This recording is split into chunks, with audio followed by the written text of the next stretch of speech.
মামা ক ওই তাল বিক্রেতা গিয়ে দেওয়ার নেই গঙ্গা ওই কেনে হ্যাঁ কিসে ইয়ে তো নাই ফ্রিতে তাল খাম কি তুই ফ্রিতে তাল খাবি তোর লাগানোর লগে চ্যালেঞ্জ তাইলে ওকে চ্যালেঞ্জ চল তাইলে তুই হেঁটে যাবে তুই মোবাইল গ্যাস ধরবি বাকি কামাই করবো ওকে ওকে ঠিক আছে ঠিক আছে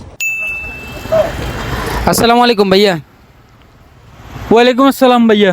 ভাইয়া আমি একজন কন্টেন্ট ক্রিয়েটর, তো আমি মানুষের দুঃখ দুর্দশা নিয়ে আমি কন্টেন্ট বানাই। তো আপনাকে আমি কিছু প্রশ্ন করব, আপনি কি উত্তর দিতে রাজি? জি বলেন।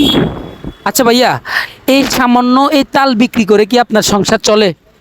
মামা সংসার চলে, কিন্তু আমি আগে বুট বাদাম বিক্রি করতাম, এখন ওই যে সিজনালি তাল আসছে তাল বিক্রি করতেছি আর কি, বুঝছেন? মানে খুব কষ্টে আপনাদের জীবনযাপন হয় না? কষ্টে তো জীবনযাপন হবে, আমরা যেহেতু গরিব মানুষ, বুঝেন তো। আচ্ছা আপনি যদি কিছু না মনে করেন একটা কথা বলবো।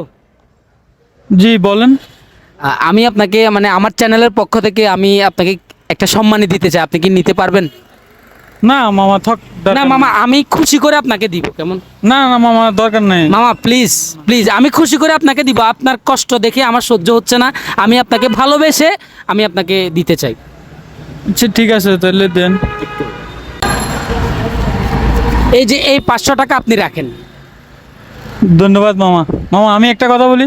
হ্যাঁ বলেন।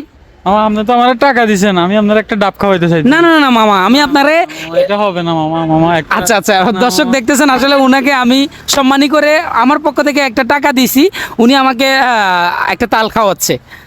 আচ্ছা মামা, তুই তো কোথাও তাহলে ফ্রিতে খাবি, অঙ্গা তুই হাতের 500 টাকা দিয়েছ, তাহলে আর ফ্রিতে কেন খালি তুই? আর ডাইয়েন জাল নোট।